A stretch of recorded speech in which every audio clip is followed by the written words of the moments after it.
Hi, everyone. I will go ahead and introduce myself. And so I'm Shandell. I'm a guide here with Guide Lee.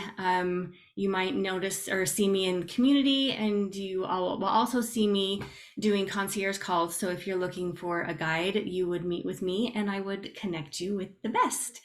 So we will go ahead and get started. I'll tell you more about myself actually. So I have been doing energy work for about 12 years. And it's been a really interesting and lovely practice. It all started with yoga and then meditation. I've been teaching yoga for 19 years, and then meditation for about 13, and then quickly came into energy work. So it has been a journey. And everything that I've always done, whether it was just yoga or just meditation or just energy work, everything always brought me back to the chakras. And when I first started doing meditation, I thought, okay, chakras keep coming up for me.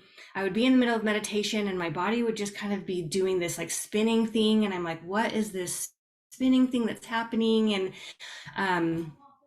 finding out that that's really your Shakti, so that when your chakras are aligned, you get this Shakti movement that moves up your spine. And it's just like just this really cool feeling. And so everything kept bringing me back to chakras, and I'm like, okay, I hear you, I'm listening. And so I dove really deep into learning and understanding, and then really experiencing them for myself and in my own work. So I'm super happy to share them. I do think that they, for me, have been life-changing to understand and get to know. So I'm going to go ahead and share my screen. Okay. So chakra for beginners. So Inner Light Academy is my little business that I have. So in this course, it's just a short course. We will talk about what chakras are, what chakras do, why it's important for us to know, where the chakras are, and then we'll introduce you to 8 of the major chakras, which might seem a little confusing, especially when we go to talk about the 7 chakras. But in the classes that I teach, I also teach about the Earth Star chakra, which I feel is really super important for the reason that we're all here. And we'll go into that. So what are chakras? So chakras are considered a wheel, disc, or vortex of spiritual energy that lies along the subtle body. So the subtle body is actually the layers of vibrating energy that make up the human energy system. So we have like our physical bodies, and we have our physical things, like, we have our endocrine system, our lymphatic system, those types of physical things. The subtle body is considered the energy of our bodies. So the subtle body consists of meridians, chakras, and the aura. So meridians are actually energy lines that run through the body. If you've ever gone to an acupuncturist or an acupressurist, they work with the meridians in Chinese medicine. The chakras are located inside the body and they project outwards. And then the aura is the outside layer of the energy of your body. So chakras are known as the connection points between the body and spirit.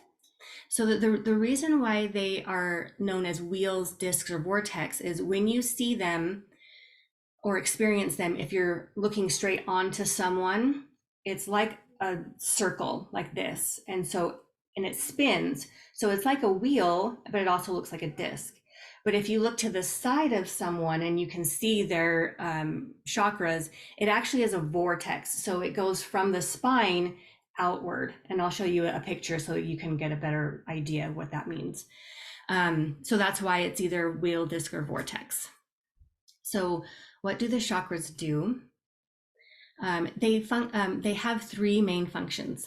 So they maintain our physical sense of well-being, our psychological, which is our beliefs and feelings, and our spiritual sense of self. So each of the chakras do all 3 functions. It's really super interesting. So if you think about your physical sense, our chakras are actually tied to different physical parts of the body. And then our chakras will also portray specific beliefs or feelings that we have, whether it's from the outside world or and about ourselves. And then each chakra vibrates at its own frequency. And what that means is that each individual chakra holds a specific purpose, or sometimes we call them jobs. So each chakra has its own job, its own thing that it represents for our life. So your chakra system. So if you know anything about chakras, this is what you'll know. We always start at the base, which is our root, and then we move up the spine, which is our sacral, our solar plexus, our heart, our throat, our third eye, and then our crown. When I teach, I also teach about the Earth Star, and that would actually be below the root, excuse me. So the lower three chakras, which includes the root, sacral, and solar plexus, actually represents the physical realm, us being here on this earth, doing our daily activities. The upper chakras, which is the throat, the third eye, and the crown, actually represents the ethereal realm. So ethereal is more spiritual, more open to the universe, those types of things. And then your heart is actually the bridge that connects the two realms. So if you've ever been to a yoga class, or you ever, are really stressed out, you hear someone just, come back to your heart. What does your heart say? That is because that is the bridge between what is happening and what spirit is trying to communicate with you. So the heart has a very powerful job, and we can all feel that. Okay, so this is the diagrams where you can see where the chakras are. So if you'll notice, the Earth Star is actually a few inches below the earth, below your feet. So if you kind of imagine, if you guys all remember, maybe some of you are too young, but back in the day, Michael Jackson had a video, and as he walked along the sidewalk, the tiles lit up with every footstep. So that is kind of like what our Earth Star chakra does. It lights up wherever we go when we are in alignment. And then we move up the body. So our root chakra is at the perineum, or the base of the spine. Our sacral is below the belly button inside your pelvic bowl. Your solar plexus is above the belly button and just under the rib cage. And then your heart is in the center of your heart. And then the throat is in the center of your throat. Pretty easy. The third eye, it says center of forehead here, which I should probably change that, because I say the center of the forehead is about here, but our third eye chakra is actually between the eyebrows and then just slightly up. So it's just slightly below the center. And then the crown chakra is just a few inches above. And that can vary depending on how connected you are or disconnected you are from it. Sometimes it can reside a little bit higher or really close if it's too much. So then if you see the diagram on the right, this is what they actually look like from the side of the body. Oops. Oh my goodness, I'm so sorry. I don't know how to stop that from happening. Can you guys still see my screen? I lost my, there we go. Sorry, I can't even see you guys. Okay, sorry, okay, good, thank you. I closed your thing so I couldn't see you guys. Okay, back on track. Okay, so on the diagram on the right, you can see how they're actually vortexes that start at the spine and then move outward. So they are actually spinning vortexes that come from the center of our being and then come out in the front and the back side of the body. If you see the base and the crown, so we have a front and back side of each chakra. So we have the front and then we have the back. So the root chakra and the crown are basically kind of the front and the back, or the front and the back. So why is it important for us to know about our chakras? So our chakras are energy portals that transfer and translate information from one plane to another, which means it translates spirit to matter and then matter to spirit. So everything that we ever experience, see, process is filtered through one or all of our chakras. So our chakras receive the information, they filter it out, and then they choose to pass the energy on or block it. So if you are having a really bad day and somebody just starts yelling at you, right? Your chakras are going to take that information in. It's probably going to hit your solar plexus, and then it'll probably hit your heart, and then it'll probably hit your throat. And you're just like, oh my gosh. And your chakras are going to be like, this doesn't feel good. We're going to block that. We don't want to take that in. And then it ends up holding it, which is not ideal either. So every experience that we've ever had is filtered and remembered by our chakras. And each one, and this is why, we talk so much about balancing the chakras, is because our bodies are full of all of these memories and experiences that we've had.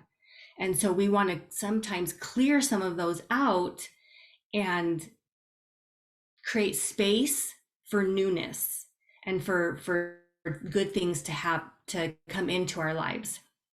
So all emotions can be affected by the chakras, both good and bad, but the chakras themselves are neutral. So they're not good or bad. They just hold the energy of what is being given or passed. So the chakras all support each other. So like I said, you'll probably be first hit here in your solar plexus, and then maybe your heart, because the heart tries to help you out. And then the throat's like, oh gosh, this is not safe. We probably shouldn't say anything. And then it's going to move up. Sometimes it moves down. So it all just kind of depends on what you're experiencing. Know that even good experiences, our chakras can hold on to. And sometimes we have to let go of those good experiences too, to create space for newness. That's the concept of holding and gripping. So that's why it's important for us to know and understand our chakras, and we will be able to tell when they are out of balance, when we know which chakras do which things. And so if it's very specific, you'll know which chakra needs support or help, and you'll know probably which other chakra is supporting to help out. Does anybody have any questions? That was kind of really fast. If you have a question, you can raise your hand. Like if you want to know anything about where they live, or kind of about what I said about them holding energy, I'm happy to answer any of those kind of questions right now, or we can just dive right into all 8, and then we can come back to questions.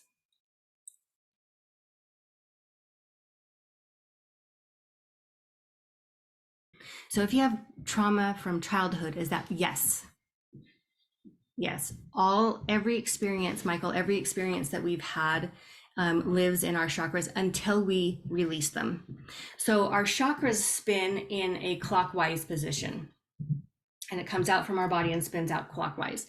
So when we do releasing of the chakras, it's kind of like taking a record and like scrubbing the record. You know how you go backwards? It's like, and so you scrub the chakras and you bring it back up to the surface and allow it to release and come out.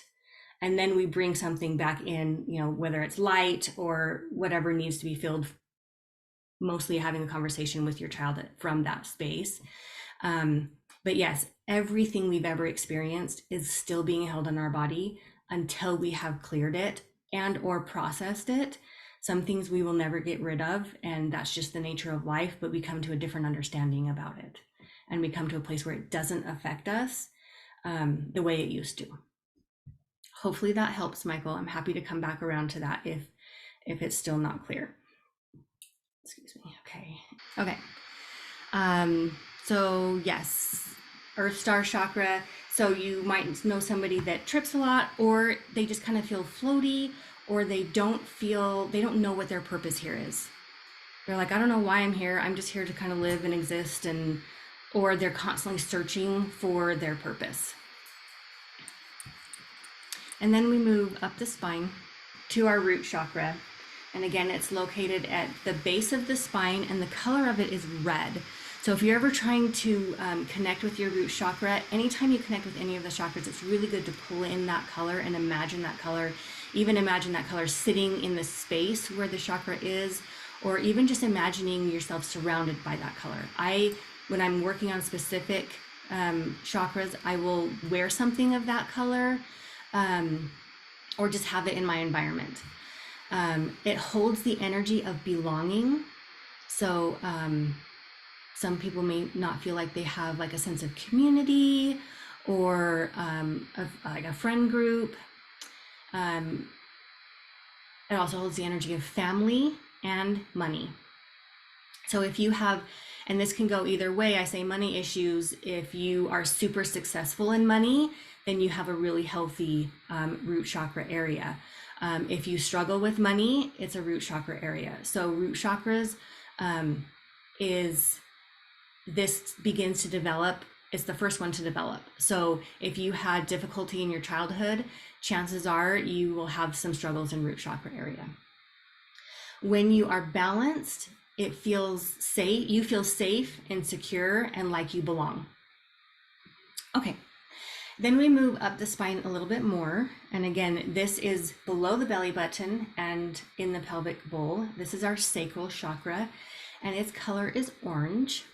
It holds the energy of passion and creativity.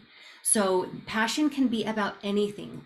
So it can be sexual passion. It can be passion about your purpose. It can be passionately creative. This is where you get to express yourself. When it's balanced, you will feel passionate.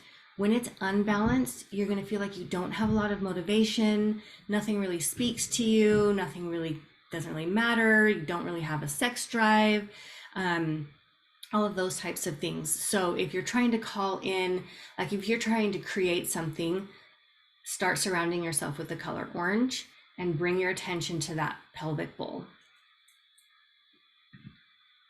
And then we move up again into our solar plexus, which is above the belly button, below the rib cage. And the color is yellow. It holds the energy of our personal power. So this is our strength. This is also how we see the world and how the world sees us. Well, how we interpret how the world sees us. So anytime that you are maybe nervous about something, you'll probably feel it in your stomach area, right? Butterflies in your stomach. This is your solar plexus, because you might be a little bit nervous about what you're going to share or anything like that. When you feel in balance, you're going to feel confident. You're going to know who you are. You're going to walk strong and powerfully forward in the world. And then we move up to the heart chakra, which is in the center of the chest. And the color is green. A lot of the times people want to associate the heart chakra with the color pink, and that's okay too. But the color of the heart chakra is green, and it holds the energy of love. And I like to say it holds the energy of universal love. So love in all ways. It doesn't have to be romantic. It can be platonic. It can be maternal or paternal. Any type of loving feeling will always come from the heart center. When you feel balanced, you'll feel loving in all ways. When you are out of balance in your heart chakra, you feel like you need to protect yourself. You feel that other people are a threat. It feels unsafe to express yourself. And so it's, again, when you're working with the heart chakra, just bring in that beautiful color green, and it can be any shade of green, which is why I kind of put this, kind of, oh, I don't even know what that word is. Ombre, that's not what the word I'm looking for, but it works. Different shades of green. It doesn't have to be a specific shade. And then we move up to the throat chakra, which is in the center of the throat, and it is a light blue color. Sometimes it can be seen as a little bit turquoisey. It holds the energy of truth and expression. It also holds the energy of listening. So when we have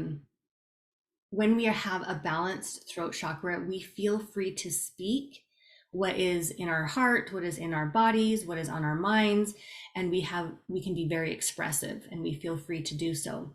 When it's unbalanced, you're gonna feel, sometimes you get that lump in the throat feeling, or like something's kind of blocking you, or like, something is being stuck. Also, when your throat chakra is unbalanced, it is difficult for you to hear other people's points of view. So if you don't feel heard, if you don't feel like you can speak up, then you're also not going to be able to hear others. And so it maintains that imbalance. So when it is balanced, you do feel that freeness to speak, but you will also be able to hear what the other people have to say. And I don't know why that says ancient practice. I have no idea. So this is our third eye. That's so random. So our third eye again here, slightly above the eyebrow center. The color is indigo, so it's a purpley bluish color. It holds the energy of intuition. It also holds the energy of wisdom and daydreaming, allowing thoughts to come in. When you are in balance, you can trust yourself. You trust your intuition. You trust what you know. You trust that your thought process and decisions are valid. When it's out of balance, you are, I like to call it heady. You overthink things. You try to list out every scenario. You try to make sure you try to control things. So when you get yourself caught up in the thought spiral, even if you just take your hand in front of your third eye and again, scrub it. So start to go backwards, like slow yourself down, right? And then that's going to help you take that pause so you can come back to trusting your intuition and what is being called to you. And then our last one is the crown chakra, and it's a few inches above the head. The color is violet, and it holds the energy of spiritual connection. And that spiritual connection means whatever that means for you. It doesn't have to be anything specific. It can be your own religious practice or belief. It can be the universe. It can be spirit. It can be any of the gods that you may believe in. It is just your spiritual truth connection, and whatever it means that means for you. It really just means connecting with something bigger than yourself. And for some people, that is their highest self, right? And so it's just them connecting with their highest version of themselves, and that is their spiritual connection. When it's out of balance, you will actually feel like there's nothing out there for you. Nothing exists. A lot of atheists have very closed chakras, which is fine. But you doubt that you are supported from something bigger than yourself. Or or a lot of people who have closed crown chakras only think of themselves. And so they have a hard time seeing something outside of themselves, even another person's connection. So when it's out of balance, there's just, I just kind of call it like a lack of connection to everything and everyone. So I wanted to kind of take a pause before we go into that and see if anyone has any questions. It was a really quick overview of just the basics of chakras.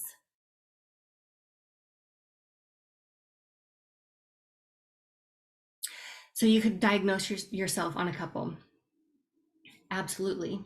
If you know the purpose of each chakra, then so if you know the purpose of each chakra, then you can absolutely. And I encourage people to do their own work. I stopped calling when I first started energy work, I had a lot of people coming to see me and then needing to come back. And I was like, I don't want to be your forever guide. Like, I want to guide you to do things for yourself. So that's part of the reason why I teach. It's also part of the reason I teach the way I do with so much information, is because then people know how to do it themselves. It is even better when you do it yourself. Even if you can't harm yourself in this process, you will know if you are trusting your body and what your body is saying to you, because our chakras are connected to our bodies. You're going to know when something feels not right. If you start working on it and you're like, oh, something's coming up, I need support in this, you're going to want to find someone to help support you through that process. Okay, so just really pay attention to, because you can dig up some things that have been buried for a very long time. So it is good to have a support system if you do start working on your own, but start small. Just start tuning in. Even if you just put your hand on each chakra and just feel the energy of it and sending it love and light, like allowing it to receive. And, in the masterclass that starts next week, we talk about the the difference between the front and the back side and why it's important to work with both. But you can absolutely do this work yourself. If you know the job of each chakra, you'll know where to work. So hopefully, Michael, that answered your question.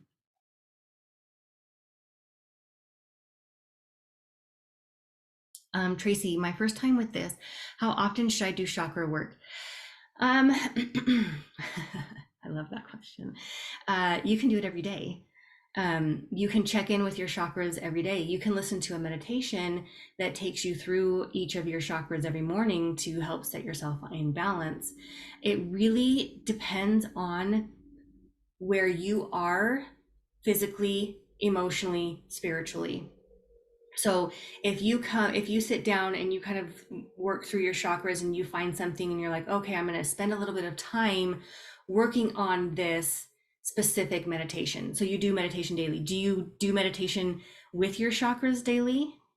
That just kind of as a question out there. So you can, in your meditations, connect with each color. You can say, I'm going to sit here, I'm going to connect with, whether you're sitting on a chair or it's sitting on a cushion, feel that the vibration moving out of the bottom of your feet, connecting with the color brown. I'm connecting to the earth and all of its creatures and all of the power that Mother Earth has. I'm going to move up. I'm imagining the color red at the base of my spine. I'm going to move up. I'm imagining the color orange in my sacral. Move up. I'm going to imagine the color yellow at my solar plexus. Move up green in my heart. Move up blue in my throat. Move up indigo in my eyebrow. Move up either purple or white, just depends. And that is just a simple way to connect and work with it. If you're going deep, I say to give yourself time in between each session. You will know when you're ready for the next session. If you're doing simple, do it every day. If you're diving in deep, give yourself enough time to integrate what has happened. Integrate the space that you've created by releasing something, and integrate the light that you have brought in that space. And hopefully that makes sense. You're so welcome.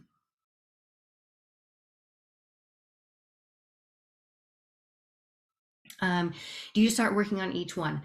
So you select one to work on. You don't have to start a root chakra and work your way up. So they say there's two kind of ways to do this. When you're first starting, it is because your root is your base, right? Everything starts from the base.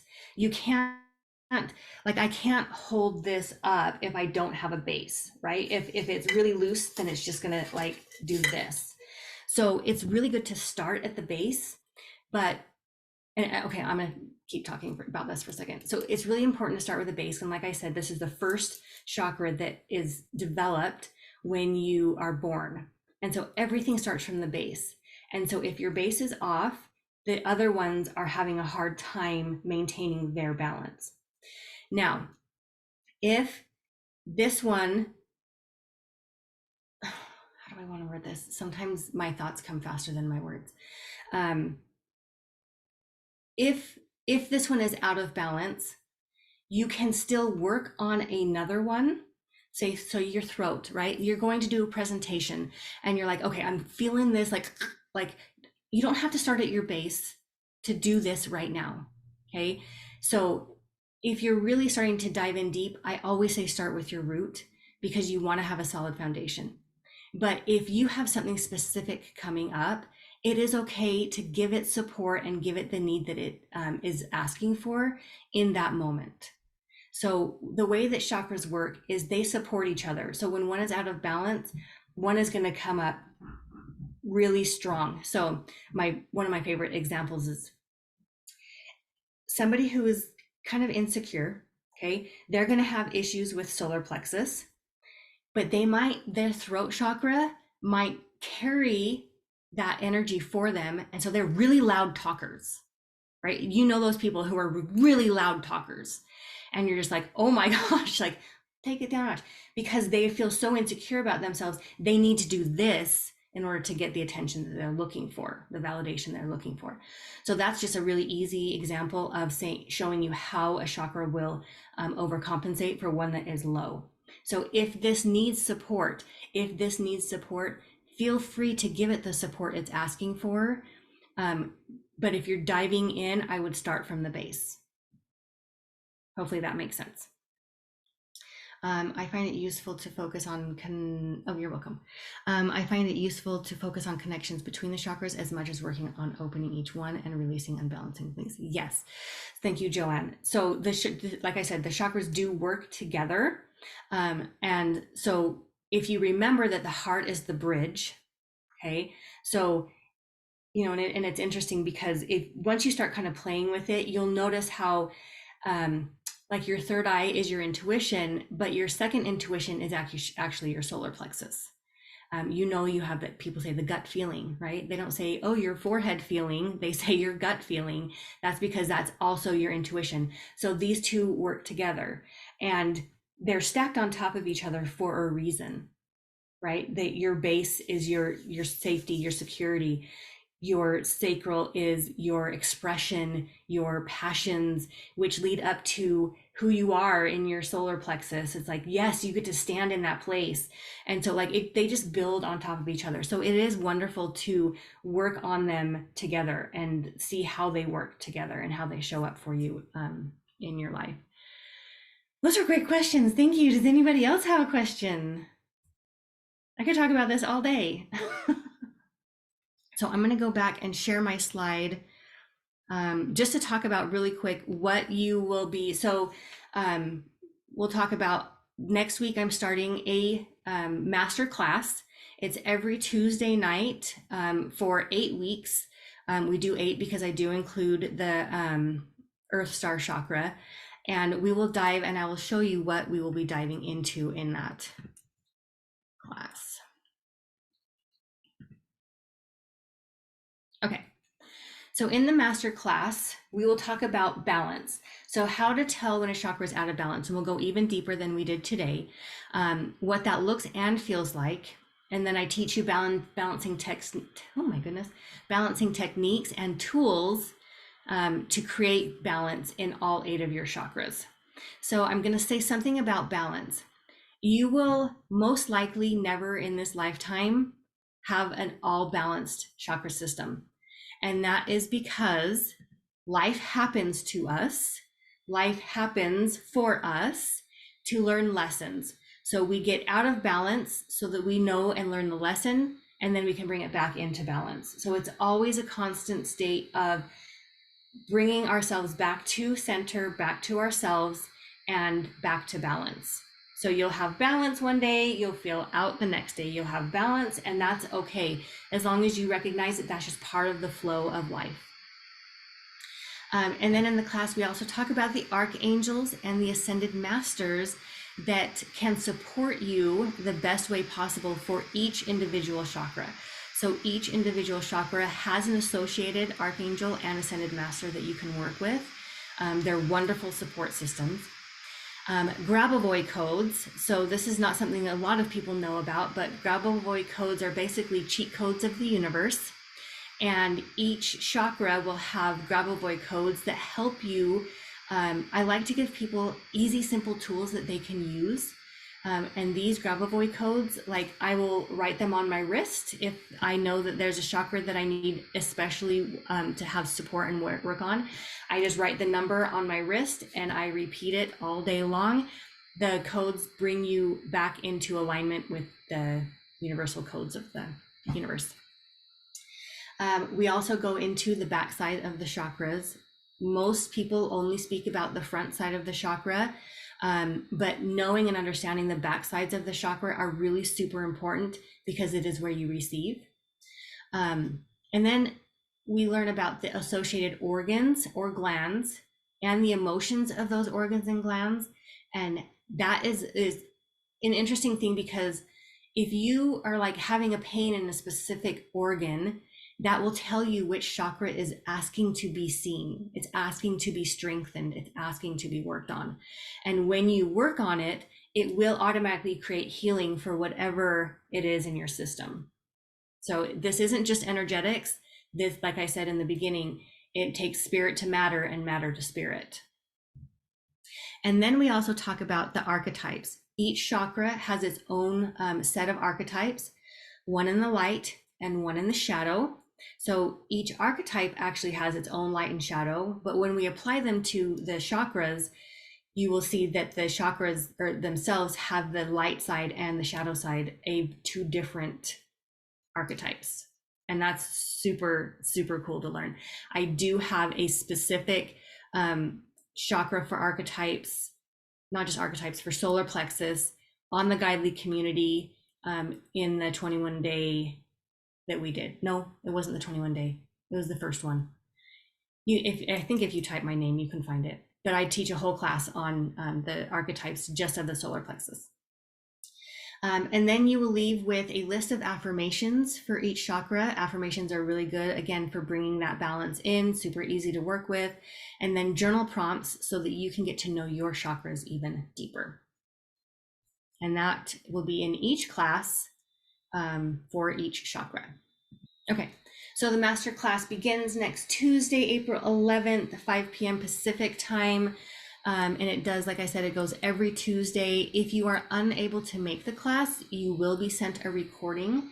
And then the link is in, I can't get to the thing. We're going to add a link in the chat, and you can also find it in the Guidely community. And then just easy. Thank you so much for joining me.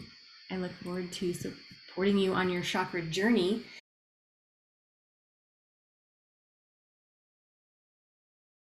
So the Reiki hand positions seem to cover the chakra locations. So while doing self Reiki, thinking about the chakra colors would give more direction, focus, and absolutely, yeah.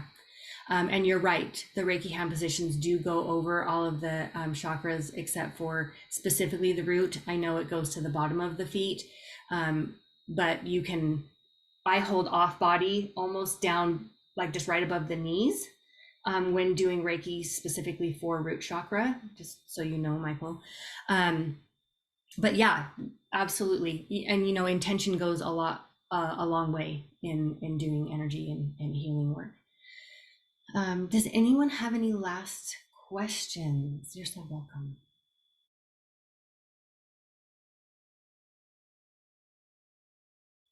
I would assume this is correct, but do chakra balances affect the larger aura? Yes. So our aura is directly connected, again, with our chakras, and our chakras actually have layers before you get to the aura. And the chakra layers are actually not, they're actually not, so, you know, you go from root all the way up. That doesn't mean it goes root, sacral, solar. It doesn't do that. It actually varies. They kind of come in this way. So the root is the closest one to your body, but then the sacral is not the next one. And I can show you a diagram on that at some point too.